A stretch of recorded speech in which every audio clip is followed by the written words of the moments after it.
बहु सत्थ अथ जाने, संजम सम्मत शुद्ध तव यरणे। वंदिता आयरिये कसाय मलवज्जिदे शुद्धे।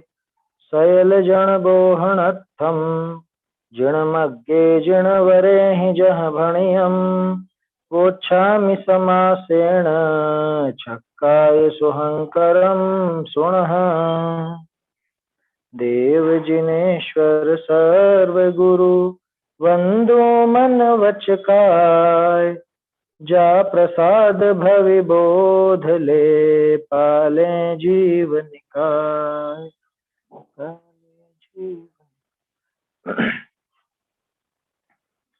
बोध पहाड़ ग्रंथ पर अपनी चर्चा चल रही है।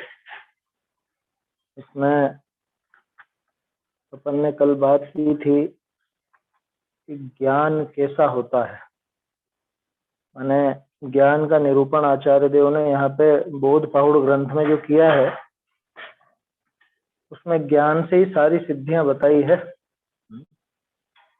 ज्ञान से ही मोक्ष मार्ग का जो फल है, उस फल की प्राप्ति होती है। बिना ज्ञान के तो मोक्ष मार्ग ही नहीं बनता। मोक्ष मार्ग का फल भी ज्ञान से ही प्राप्त होता है। और उदाहरण भी बहुत सुंदर था कि जैसे कांड और वेद्यक, इन दोनों से रहित पुरुष अपने लक्ष्य की प्राप्ति नहीं कर पाता, ऐसे ही ज्ञान से रहित पुरुष भी अपने लक्ष्य को नहीं पा सकता। उसके लक्ष्य की सिद्धि हो ही नहीं सकती अगर ज्ञान से रहित है। इसके बाद बात आई थी कि ज्ञान और विनय से संयुक्त पुरुष हो, वो ही मोक्ष को पाता है। बिना ज्ञान के कोई मोक्ष को पा नहीं सकता। ज्ञान पुरुष को ही होता है, और वो ज्ञान उसी पुरुष को होता है जो विनय संयुक्त। इसलिए विनय सहितता भी उसमें एक बहुत बड़ा कारक है। और 23वीं गाथा में कल अपन ने देखा था, ये तो सांग रूपक था पूरा। मति ज्ञान रूपी धनुष और श्रुत ज्ञान रूपी डोर और रत्नत्रय के बाण। तो इस तरह से वो धनुष और बाण आदि का प्रयोग करके जिसने अपना लक्ष्य परमार्थ से बांध रखा, माने परमार्थ से बंधा हुआ जिसका लक्ष्य है, वो जीव कभी भी मोक्ष मार्ग में नहीं चूकता। वो नहीं चूक सकता, चूकेगा ही नहीं। ऐसी बात यहाँ पे अपन ने 23वीं गाथा तक देखी। ज्ञान का निरूपण आचार्य देव ने किया। अब देव का निरूपण चल रहा है। देव कौन है, कैसे होते हैं देव, वो बात यहाँ पर अब आएगी 24-25 गाथा में। पहले एक बार 23वीं गाथा अपन बोल लेते हैं जो कल पढ़ी थी, उसके बाद फिर देव का स्वरूप देखते हैं। मयि धनु हम जस स्थिरम सुदगुण बाणासु अस्थिरयणत्तम। परमत्थ बद्ध लखो अणविचुक्कदिमुखमगस्। मयि मति धनुष श्रुत ज्ञान डोरी रत्नत्रय के बाण हो। परमार्थ का हो लक्ष्य तो मुक्ति मग नहीं चूकते। देखिए अब आगे देव का स्वरूप कहते हैं। देव की परिभाषा भी यहाँ पे मालूम पड़ेगी। अपन कह देते हैं वीतरागी और सर्वज्ञ ही देव हैं या ऐसा कुछ। देव शब्द का अर्थ क्या है, शब्दार्थ की तरफ से देखें तो क्या अर्थ है, वो यहाँ पे आचार्य देव बता रहे हैं। कुंद आचार्य देव बताएंगे देव शब्द का अर्थ। परिभाषाएं तो अपन बना लेते हैं अपने हिसाब से। शब्दार्थ क्या है देखो। सो देवो जो अर्थम धम्मम कामम सुदेयिणाणं च।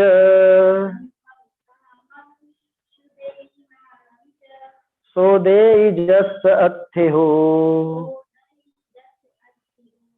अत्थो धम्मो यपवज्जा। इसमें सुधार है, ये जो मिसप्रिंट हुआ है ना नई प्रतियों में, ये कामांशु नहीं है, ये कामम सुदेयी, ऐसे दो अलग अलग रूप, मतलब दो अलग अलग शब्द हैं। सुधार ही लीजिए बोलने के पहले। कामांशु देई एक शब्द नहीं है, दो शब्द है। कामम सुदेई, सु सु श शक्कर वाला नहीं, स सांप वाला। और नीचे भी सो दई नहीं है, वो सो देई।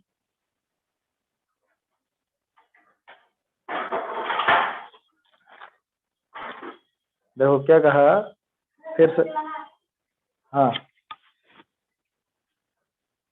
सो देवो जो अर्थम धम्मम कामम सुदेयिणाणं च सो देयिजस् अत्थिहु अर्थो धम्मो यपवज्जा सो देवो जो अर्थम धम्मम कामम सुदेयिणाणं च सो देयिजस् अत्थिहु अर्थो धम्मो यपवज्जा धर्मार्थ काम रुज्ञान देवे देव जन उसको कहें जो हो वही दे नीति यह धर्मार्थ कारण प्रवृत्या। ये पवज्जा भी पवज्जा आधा व और आएगा इसमें, पवज्जा ऐसा बनेगा। चलिए देखते हैं, गाथा बहुत सीधी है, एकदम समझ में आने जैसी। सो देवो कि वो देव है, कौन कि जो अर्थम धम्मम कामम सुदेई, जो अर्थ धर्म और काम को सुदेई भली प्रकार से देता है। और क्या देता है? अनाणम च, और ज्ञान भी देता है। माने देव कौन कि देवे जो देव। देव शब्द का अर्थ निकालोगे, शब्दार्थ अगर निकालोगे तो सीधा सा है, जो दे वो देव। चलिए देखिए ध्यान से, इसके संबंध में ऐसी चर्चाएं भी होती हैं। जैसे बहुत से लोग कहते हैं ना, अरे भगवान को कुछ चढ़ाओ, भोग वगैरह चढ़ाओ और ऐसा करो वैसा करो। या बहुत से जो वो कुदेवी देवताओं को पूजते हैं, व्यंतर आदि को, तो उनके लिए तो तरह तरह की भेंट दी जाती। तो जो समझदार लोग होते हैं वो कहते हैं देवता है कि लेवता है। समझ में आ रही है बात? क्या देवता तो देगा, ये तो लेता है हमसे, उल्टा लेता है। तो देवता किस बात का है? तो लेवता है। सीधी सी है परिभाषा, जो देवे सो देव। आया समझ में? जो दे सकता हो वो ही देव होता है ना। जो नहीं दे वो किस बात का देव? जो लेता हो वो कैसा देव? तो सो देवो वह देव है जो अर्थम धम्मम कामम सुदेयिणाणं च, कि जो धर्म अर्थ काम और ज्ञान को भली प्रकार देता। सुदेयी, सु लिखा ना, भली प्रकार से देता। भली प्रकार देता है माने अरे जिसके पास ये चीजें भरपूर होंगी वही तो दे सकेगा भली प्रकार। बाकी तो कंजूसी से देंगे कि अरे अपने कम नहीं पड़ जाए। जिनके पास भरपूर है वही दे सकता है। सो देई जस अथी हूँ, यह नीति देखो। सो देई वही देता है, जस अथी हूँ जिसके होता है। जस अथी माने जिसके पास हो, अथी माने अस्थि, कि जिसके पास हो वही तो देगा। जिसके पास है ही नहीं वो कहां से दे देगा? मान लो मेरी जेब में रुपए नहीं हो तो मैं किसी को रुपए कैसे दे सकता? मेरे पास होंगे तो ही तो दूसरे को दूंगा। होता है ना बहुत से, वो रास्ते चलते कोई भी कह रहे 10 रुपए दे दो, 20 रुपए दे दो। अब बहुत से लोग क्या उनसे पीछे छुड़ाने के लिए कहते हैं मेरी जेब में नहीं है, मैं कहां से दे दूं, तू दे दे मुझको। आया समझ? तो सो दे जस अथी हो, कि जिसके पास होता है वही दे सकता है, वही देवता है। क्या? अर्थो धम्मो या पवज्ज, जिसके पास अर्थ धर्म और प्रवृत्ति हो वही दे सकता है। जिसके पास नहीं हो, हाँ, प्रवृत्ति माने दीक्षा। प्रवृत्ति शब्द का अर्थ दीक्षा से। देखो तो जो देव हैं, पहले भी आई थी ना, शिक्षा और दीक्षा देता है, उसको क्या कहा था?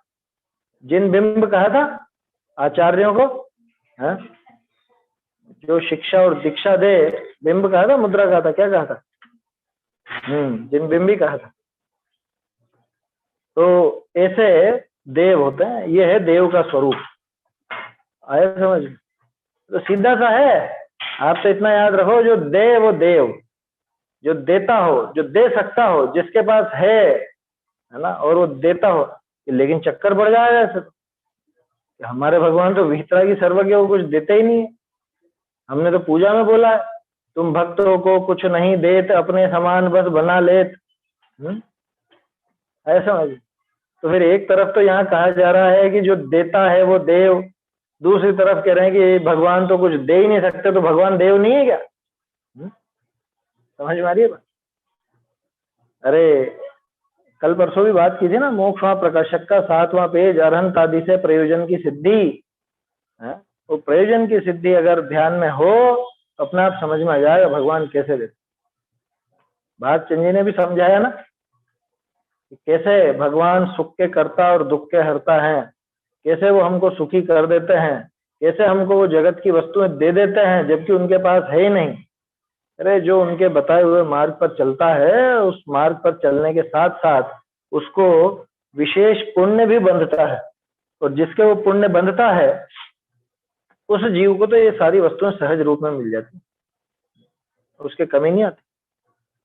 आपको ध्यान हो तो टोडरमल जी साहब ने सम्यक ज्ञान चंद्रिका जो लिखी है, सम्यक ज्ञान चंद्रिका की पीठिका, उसकी पीठिका में भी है, अर्थ के पक्षपाती को समझाया है।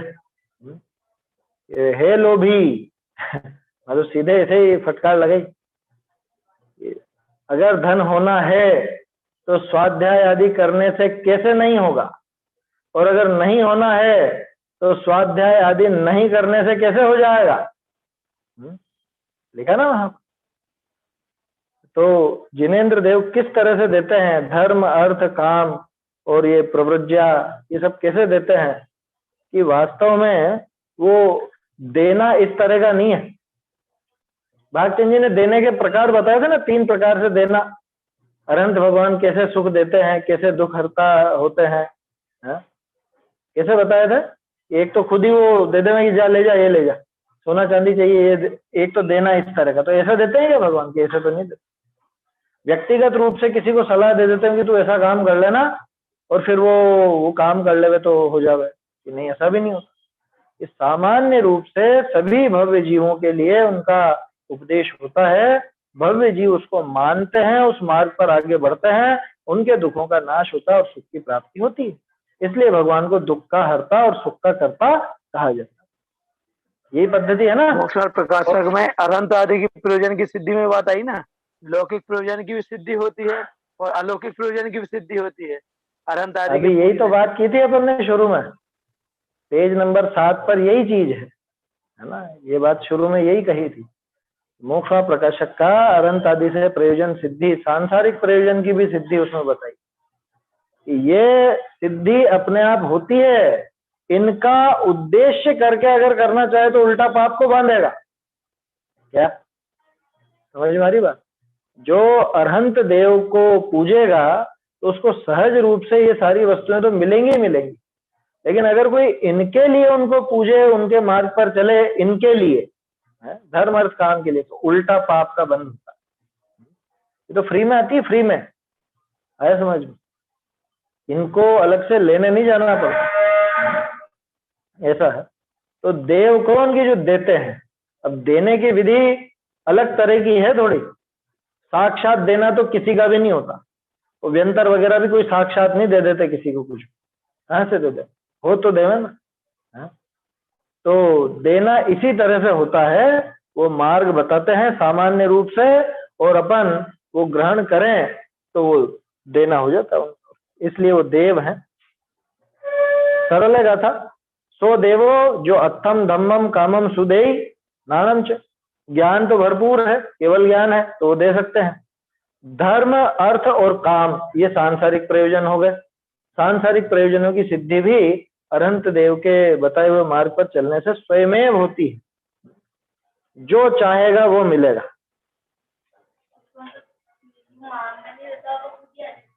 हाँ, मांगोगे तो नहीं मिलेगा। आया समझ? बिन मांगे मोती मिले और मांगे मिले ना भीख। समझ में आ रही है बात? तो मांगने वाला तो भिखारी ही रहेगा, भगवान के पास भी मांगने जाएगा तो भिखारी रहेगा, जो नहीं मांगेगा उसको अपने आप मिल जाएगी राज संपदा आदि। अरे चक्रवर्तियों को जो चक्रवर्तित्व तो मिलता है वो मांगने पे मिलता है क्या? तीर्थंकर अब तो कोई चाहे तो नहीं मिले, जो नहीं चाहता, चाहिए ही नहीं जिसको, उसको मिल जाता। चलिए देखते हैं इसका अर्थ देखते हैं। देव जाको कहिए, जो अर्थ कहिए धन, और धर्म और काम कहिए इच्छा का विषय, ऐसा भोग बहुरी मोक्ष का कारण ज्ञान इन चारणिकों देवे। देखो यहाँ पे धर्म, अर्थ, काम और चौथा लिया ज्ञान। सामान्य तौर पे चार पुरुषार्थ कौन से कहलाते हैं? धर्म, अर्थ, काम और मोक्ष। तो कहने को कह सकते थे आचार्य देव कि मोक्ष भी देते हैं, लेकिन नहीं, मोक्ष देते नहीं है। मोक्ष तो ये खुद प्राप्त करेगा, ये तो उसके लायक ज्ञान दे दे।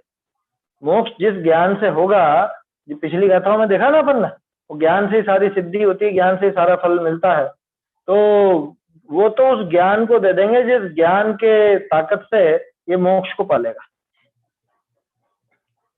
देखो ज्ञान इन चारणिकों देवे, कहा ये न्याय है, जो जाके जो वस्तु होए सो दे, और जाके जो वस्तु न होए सो कैसे दे। इस न्याय करी अर्थ, धर्म और स्वर्गादिक के भोग और मोक्ष का सुख का कारण प्रव्रज्या कहिए दीक्षा जाके होए सो देव जानना। आगे धर्मादिक का स्वरूप कहते हैं, जिनके जाने देव का स्वरूप जाना जाए। देखो ये है ना, अंतर तो नहीं है इसमें कुछ भी, 4-5 पंक्तियां तो कुल है। देव उसको कहते हैं जो अर्थ अर्थात धन, ये तो सभी जानते हैं, अर्थ अर्थव्यवस्था माने वो धन से संबंधित होती है सारी बात।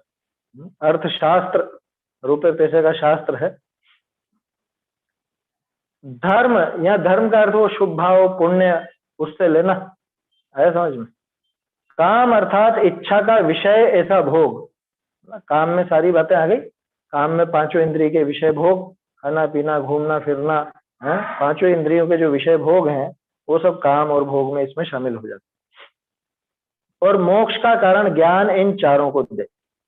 यहाँ न्याय ऐसा है कि जो वस्तु जिसके पास हो सो देवे, और जिसके पास जो वस्तु ना हो सो कैसे दे। जिसके पास है ही नहीं वो कहां से दे। देखो बिल्कुल नीति जैसे कथन है। एक क्षत्र चूड़ामणि ग्रंथ है ना वादीप सिंह सूरी का, उसमें बहुत नीतियां हैं। तो उसका अन्ना जी जो थे, अन्ना जी को बहुत प्रिय था ग्रंथ, उनका संपादन भी किया उन्होंने, और उसकी नीतियों की अलग से एक पुस्तक निकाली थी, शायद सूक्ति संग्रह या ऐसा कुछ नाम था। ऐसे ही यहाँ भी सूक्तियां निकाली जा सकती हैं। कुंद कुंदाचार्य देव की सूक्तियां, बहुत सारी सूक्तियां हैं, नियम सार आदि में, समय सार जी में है। तो क्यों ये सूक्ति है ना, ये जो देवे वो देव। दूसरी सूक्ति देख लो कि जिसके पास हो वही तो दे सकेगा, जिसके पास है ही नहीं वो कहां से देगा। न्याय नीति की बातें, सूक्तियां इस तरह की बहुत मिल जाएंगी। साधर्मी और विधर्मी दोनों से विसंवाद वर्जित है, ये सब सूक्तियां ही तो है, और क्या है। सब जीवों के अलग अलग बंध है, अलग अलग उनके लब्धि है, वो सारी है ना।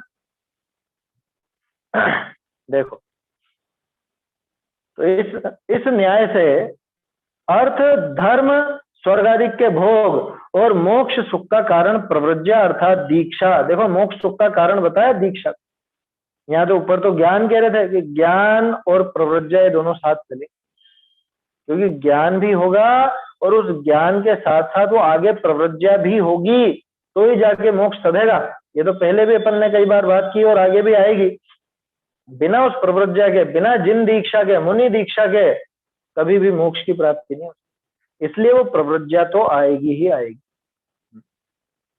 आज आए कि कल आए, लेकिन अगर मोक्ष जाना है तो उस रास्ते से ही जाना हो।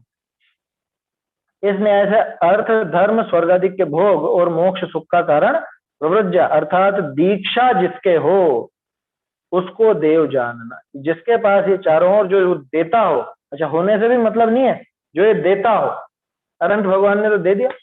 जिस विधि से वो बने अनंत, जिस विधि से वो खुद सुखी हुए, दूसरे जीवों को भी उन्होंने वो विधि बता दी, खुद के पास नहीं रहा। आगे धर्मादिक का स्वरूप कहते हैं, जिनके जानने से देवादि का स्वरूप जाना जाता है। अब देखो धर्म आदि का स्वरूप, यहाँ जो नाम आया ना, धर्म, अर्थ, काम, ज्ञान, प्रवृज्जा, ये सब क्या चीजें हैं, क्या है इनकी परिभाषा? माने कौन से ये धर्म आदि हैं कि जिनको वो भगवान देते हैं और जिसकी वजह से वो देव कहलाते। देखते हैं गाथा। धम्मो दया विशुद्धो अवज्जा सर्व संग परिचत्ता देवो ववगय मोहो उदय करो भव जीवाणम। धम्मो दया विशुद्धो अवज्जा सर्व संग परिचत्ता देवो ववगय मोहो उदय करो भव जीवाणम। सब संग का परित्याग दीक्षा दयामय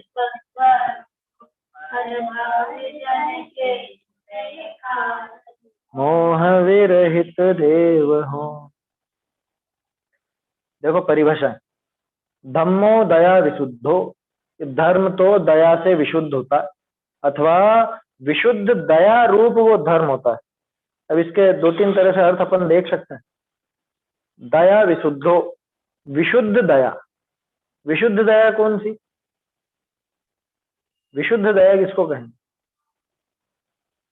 एक तो ऐसा अर्थ लेना कि धर्म दया से विशुद्ध होता है, दूसरा कि विशुद्ध दया रूप धर्म होता है। तो विशुद्ध दया क्या चीज है? विशुद्ध दया माने स्वयं के ऊपर दया। आया समझ में? असली दया तो वही है ना, दूसरे जीवों की रक्षा करना, दूसरे जीवों को नहीं मारना, नहीं सताना, ये तो दूसरे जीव की दया हुई, दूसरे जीव पर दया हुई। लेकिन वो भी तो आखिरकार शुभ राग है। वो शुभ राग वो खुद अपने आप में हिंसा है या नहीं है स्वयं? तो विशुद्ध दया क्या है? कि विशुद्ध दया राग द्वेष के अभाव का नाम है। कि जहां राग द्वेष का अभाव रहे, जहां आत्मलीनता रहे, वो विशुद्ध दया है। वास्तविक दया वही है, क्योंकि धर्म कह रहे ना उसको। धर्म क्या परिभाषा थी धर्म की? चारित्रम खलु धम्मो, मोह और क्षोभ से रहित अपना आत्मा का जो परिणाम है, वो समत्व परिणाम, वही वीतराग भाव है, वही चारित्र है, वही धर्म है। वो तो है ही सही। तो वो इसकी वजह से ही उसको, वो चारित्र ही तो है जो उत्तम स्थान को प्राप्त करा। धम्मो दया विशुद्धो, इसलिए जो विशुद्ध दया है वास्तव में वही धर्म है। विशुद्ध दया बोलो कि चारित्र बोलो, एक ही बात। चारित्र माने सम्यक चारित्र को लेना, राग द्वेष से रहित जो चारित्र का परिणाम है वो विशुद्ध दया है, और वास्तव में वही धर्म है। दूसरा, धम्मो दया विशुद्धो, कि दया से विशुद्ध होता है धर्म, माने दया से ही धर्म में विशुद्धता बढ़ती है। अगर धर्म ऐसा हो कि जिसमें दया ही नहीं हो, जिसमें जीवों का बहुत घात हो, वो धर्म धर्म नहीं। धर्म दया से विशुद्ध है, माने दया से सुशोभित है, दया ने उसको शुद्ध कर रखा है। ये क्यों लिखा होगा सोचो? ये उस जमाने की बात है जहाँ यज्ञ आदि और ये सब, इनमें बलि वगैरह और ये सब होता था, बहुत जीवों का घात होता था धर्म के नाम पे। इसलिए उन्होंने कहा धम्मो दया विशुद्ध। धर्म तो वही है जो दया से विशुद्ध। ये परिभाषा बना सकते हैं धर्म। परिभाषा क्या है? विशेषता है। तो धर्म कैसा होता है? कि धर्म दया से विशुद्ध। अगला पवज्जा, प्रवृज्जा। देखो जैसे यहाँ लिखा है ना पवज्जा, ऐसा कैसे आएगा 24वीं गाथा। जो पवज्जा लिखा है ना, पवज्जा, आधा व पूरा व, आधा ज पूरा ज, ऐसा। धम्मो दया विशुद्धो पवज्जा सर्व संग परिचत। धर्म की बात हो गई, अब प्रव्रज्या की बात करते हैं तो प्रव्रज्या माने तो दीक्षा। तो दीक्षा कैसी होती है?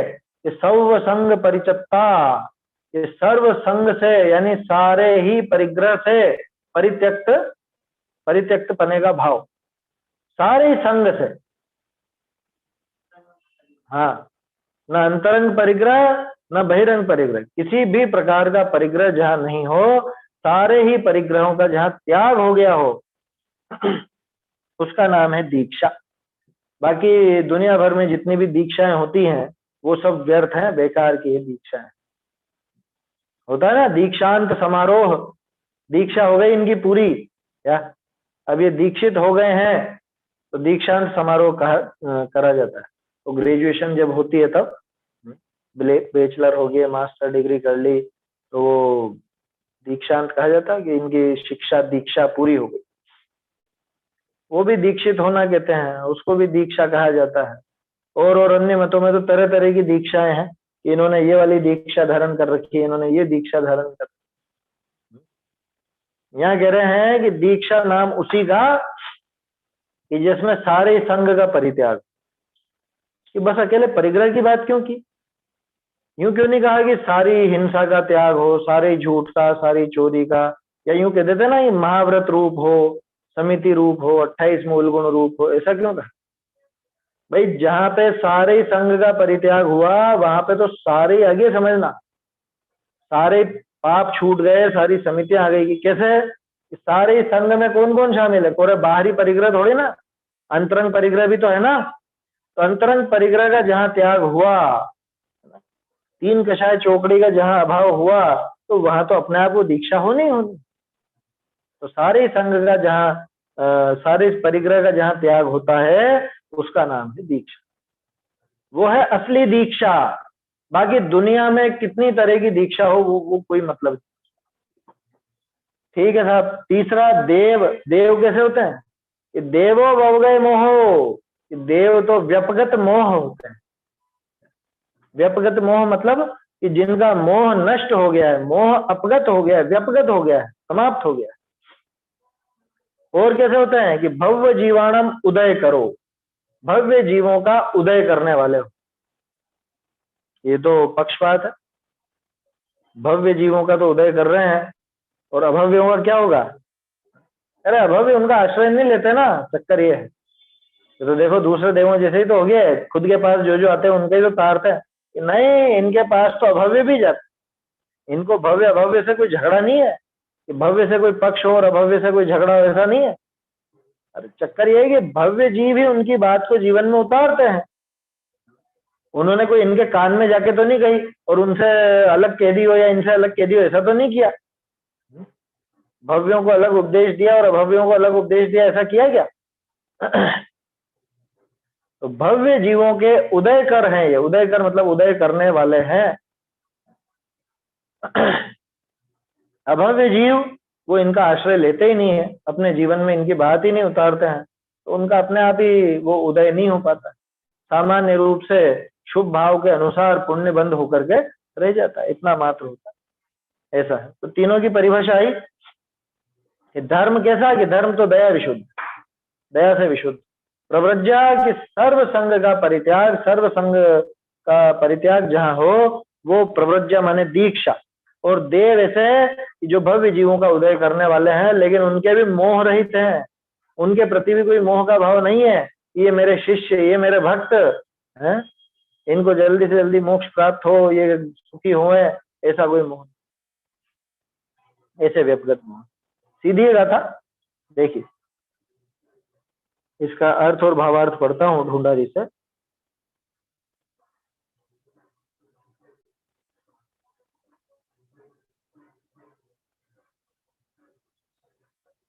धर्म है सो तो दया करी विशुद्ध है, बहुरी प्रव्रज्या कहिए दीक्षा है, सो सर्व परिग्रहते रहित है।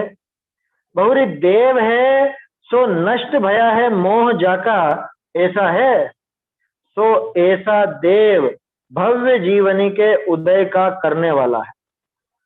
लोक में यह प्रसिद्ध है, जो धर्म अर्थ काम मोक्ष ये चार पुरुष के प्रयोजन हैं, इनके अर्थ पुरुष का पुरुष काहू को पूजे बंदे है। हाँ ठीक है, इनके अर्थ पुरुष काहू को पूजे बंदे है। बहुरी ये न्याय है, जो जाके जो वस्तु होए सो अन्य को दे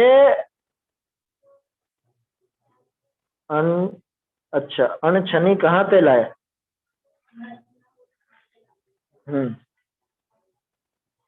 यहाँ अनछनी लिखा उसके लिए, है ना। अनछति, अनछति है, अनछति, छनी नहीं है, अनछति मतलब नहीं होती हुई, नहीं होती हुई बस। सो अन्य को दे अनछति कहाँ से ले आवे। कहते हैं ये चार पुरुषार्थ जिन देव के पाइये है। धर्म तो जिनके दया दया रूप पाइये है, ताकू साधी आप तीर्थंकर भय। तब धन की और संसार के भोग की प्राप्ति भई, सर्वलोक पूज्य भय। बहुरी तीर्थंकर पदवी में दीक्षा ले, सर्व मोहते रहित होए। परमार्थ स्वरूप आत्मा आत्मिक धर्म को साधी, मोक्ष सुख को पाया। सो ऐसे तीर्थंकर जिन हैं सो ही देव हैं। लोक अज्ञानी जिनको देव माने है, तिनके धर्म अर्थ काम मोक्ष नहीं जाते हैं। ते कई हिंसक हैं, कई विषयासक्त हैं, मोही हैं, तिनके धर्म काहेगा। बहुरी अर्थ काम की जिनके वांछा पाइये, तिनके अर्थ काम काहेगा। बहुरी जन्म मरण ते सहित है, तिनके मोक्ष कैसे। ऐसे देव साचा जिन देव ही है, यही भव्य जीवन के मनोरथ पूर्ण करे है। अन्य सर्व कल्पित देव हैं, ऐसे देव का स्वरूप कया। आगे तीर्थ का स्वरूप वो तो बाद में है, ठीक है ना। चलिए, इसमें कोई सुधार मेरे ख्याल से नहीं होगा। देखो क्या कह रहे हैं कि जो दया से विशुद्ध है वह धर्म है, जो सर्व परिग्रह से रहित है वह प्रवृज्जा है, और जिसका मोह नष्ट हो गया है वह देव।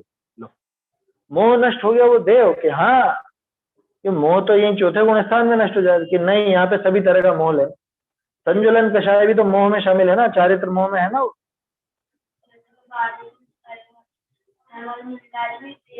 हाँ देव है ना वो, कोई दिक्कत नहीं। तो वहां पे अभी सर्वज्ञता आ ही रही, तत्काल आने वाली 12वें गुण स्थान, उसमें कोई दिक्कत। देखो, वह भव्य जीवों के उदय को करने वाला है। भावार्थ, लोक में प्रसिद्ध है कि धर्म अर्थ काम और मोक्ष ये चार पुरुष के प्रयोजन है। ये तो सबकी सुनी और पढ़ी हुई बात है मेरे ख्याल से।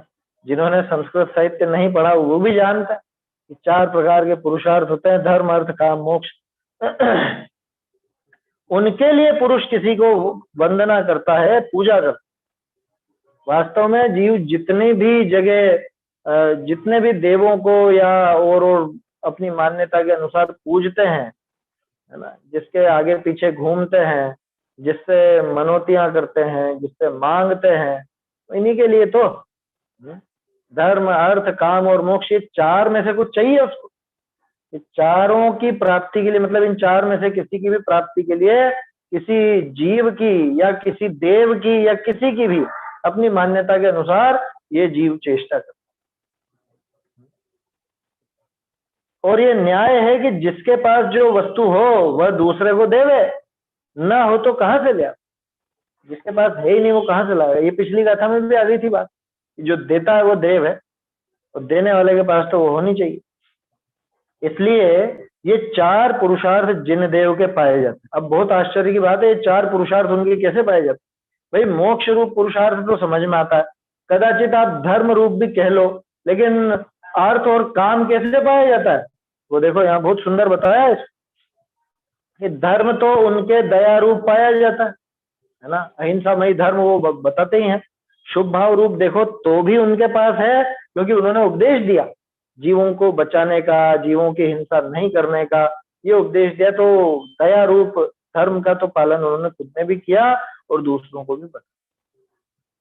और जो अपन ने देखा था विशुद्ध दया यानी वास्तविक दया, वो अगर देखना चाहो तो वो भी उनके पाई जाती, क्योंकि आत्मलीनता ही है, राग द्वेष कुछ बचे ही नहीं है। तो दोनों प्रकार की दया तो उनके है। माने धर्म तो उनके दया रूप पाया जाता है, उसको साध कर तीर्थंकर हो गए।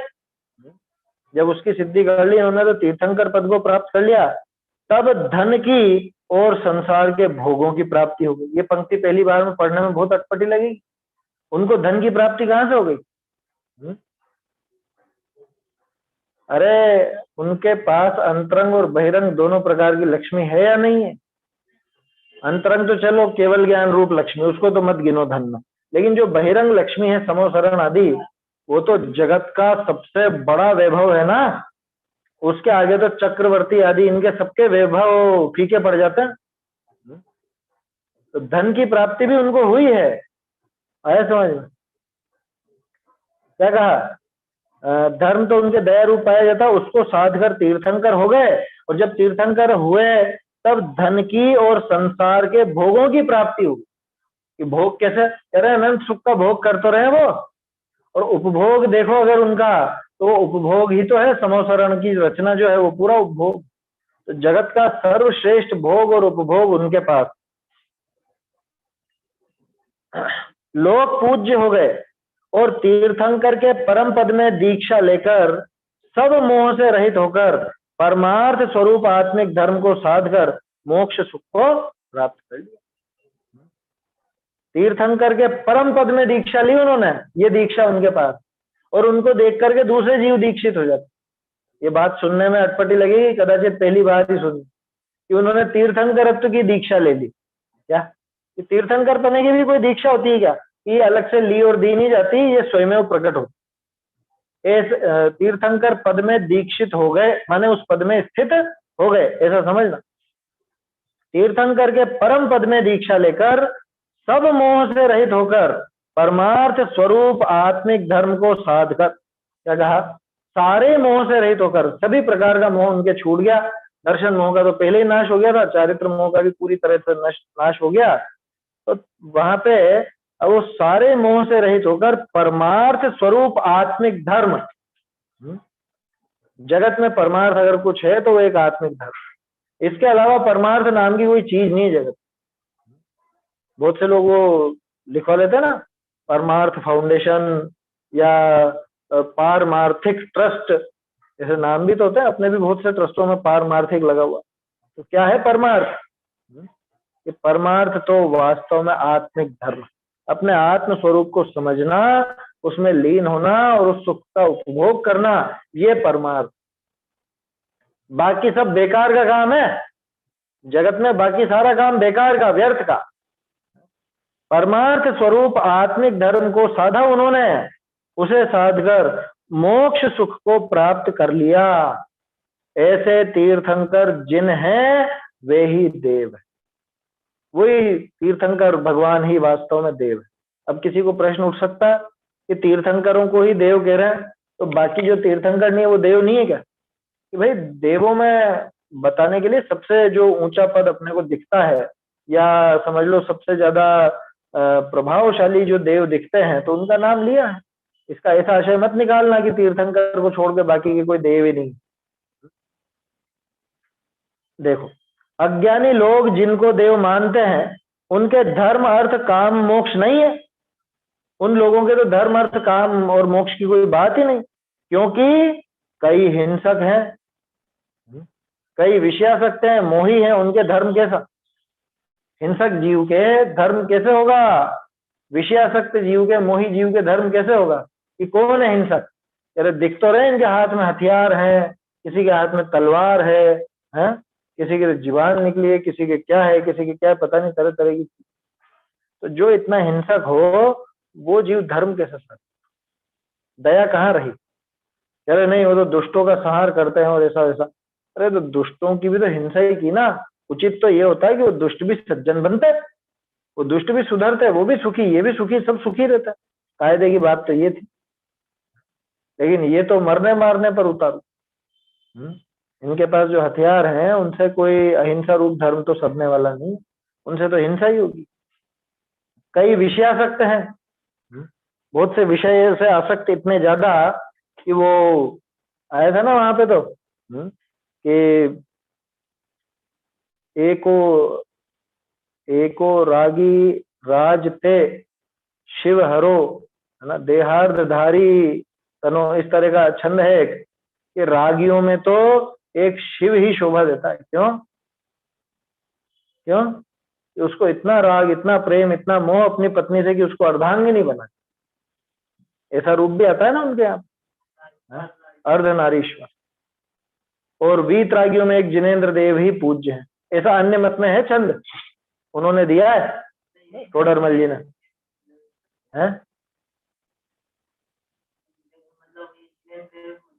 हाँ हाँ, ये भर्तृहरि का छंद है, देखो ध्यान आ गया मुझे, भर्तृहरि का छंद है ना, टोडरमल जी ने दिया है, इस छंद को कोट किया है।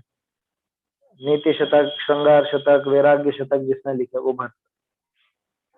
तो कई तो विषय आ सकते हैं, बहुत को विषयों की ऐसी आसक्ति। अच्छा, और विषयासक्ति तो है जिनके भोग भी लगेंगे, जिनके खाने पीने की वस्तुएं चढ़ाई जाएंगी और तरह की चीजें दी जाएंगी, है? सर्दियों में कंबल भी लपेटे जाएंगे, है? ये सब चीजें होंगी। तो ये क्या, ये विषयासक्ति तो है। 5 इंद्रिय के जिसको विषय भोग चाहिए वो तो खुद को ही उनको चाहिए, वो दूसरे को क्या देंगे? है? मोही है उनके धर्म के साथ, जिनके मोह पड़ा हुआ है, दर्शन मोह अथवा चारित्र मोह, उनके धर्म कैसे हो? अर्थ और काम की जिनके वांछा पाई जाती है, उनके अर्थ और काम कैसा? कि कहाँ है अर्थ और काम की वांछा, कहाँ है उनके? अरे साफ साफ तो दिख रहा है, तुम ही तो कहते हो कि ये भगवान के चढ़ा रहे, ये भगवान को खिला रहे, भगवान को भोग लगा रहे। तो भगवान को अगर वो सब चीजें चाहिए तो मैंने अर्थ चाहिए, काम चाहिए, ये विषय भोग चाहिए। तो जिनको खुद चाहिए वो दूसरे को क्या देंगे? जिनको खुद को भी आसक्ति है, जिनको खुद को ये वस्तुएं चाहिए, वो दूसरों को क्या देंगे? आगे देखो, जन्म मरण सहित हैं उनके मोक्ष कैसे। ये कितनी बड़ी बात है। जो खुद जन्म मरण से सहित हैं, तरह तरह के, वो कभी ये इस तरह से जन्म लिया, कभी इस तरह से जन्म लिया, क्या कहते हैं, अवतार बोलते हैं ना, अवतार। कभी इस रूप में जन्मे, कभी उस रूप में जन्मे। तो जन्म मरण जिनके चल रहा है, उनके मोक्ष कैसे? तो न तो उनके धर्म रहा, न उनके अर्थ रहा, न काम रहा, न मोक्ष रहा, चारों ही तो पुरुषार्थ नष्ट हो गए। ऐसा देव कौन? ये तो है ही नहीं, है ना, जिन जिनके आसक्ति है वो तो है ही नहीं सच्चे देव। ऐसा देव सच्चा जिन देव ही है, वही भव्य जीवों के मनोरथ पूर्ण करते हैं। क्यों? क्योंकि उनको ऐसा अर्थ, काम और इनकी वांछा नहीं, उनकी प्रवृत्ति इनमें नहीं देखी जाती। वो दे सकते हैं, इनको तो खुद को ही चाहिए।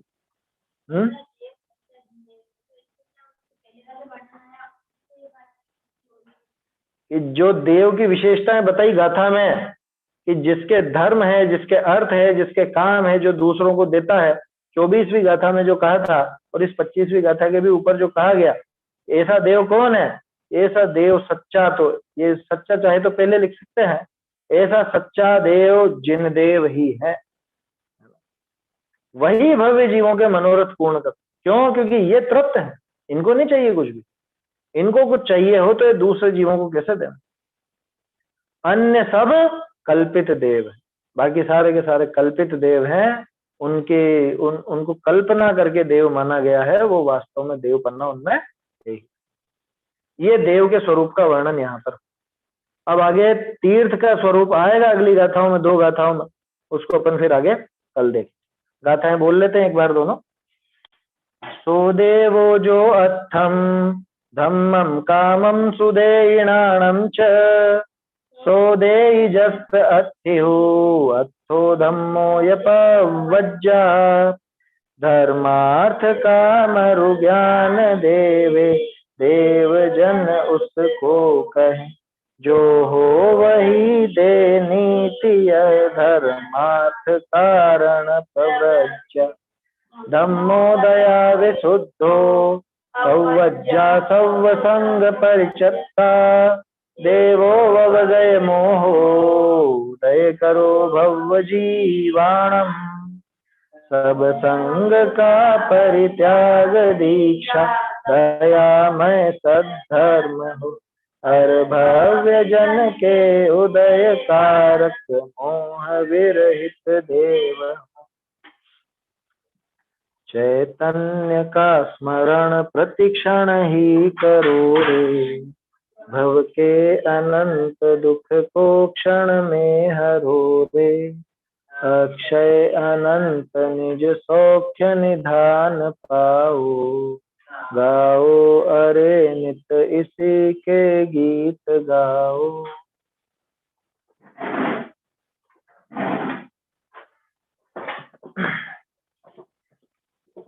जिनवाणी स्तुति।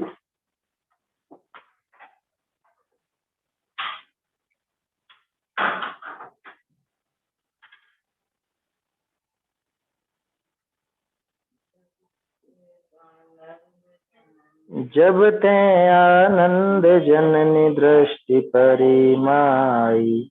जब ते आनंद जननी दृष्टि परिमाई।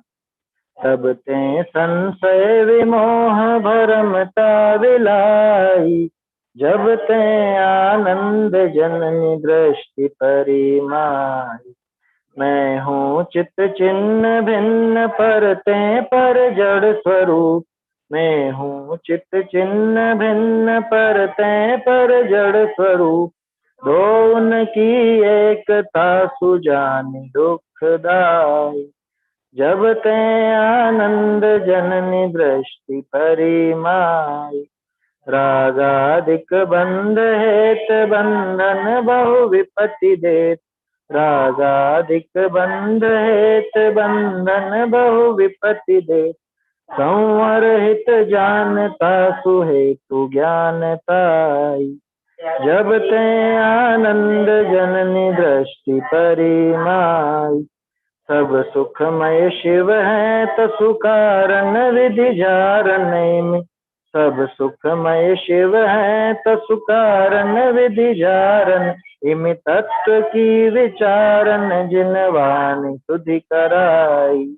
जब ते आनंद जननी दृष्टि परिमाई। विषय चाहे ज्वालते दयो अनंत कालते। विषय चाहे ज्वालते दयो अनंत। सुधाम्बु पदांक गाहते प्रशांति आई। हे आनंद जननी दृष्टि परिमाई। या बिन जग जाल में न शरण तीन काल में। या बिन जग जाल में न शरण तीन काल में।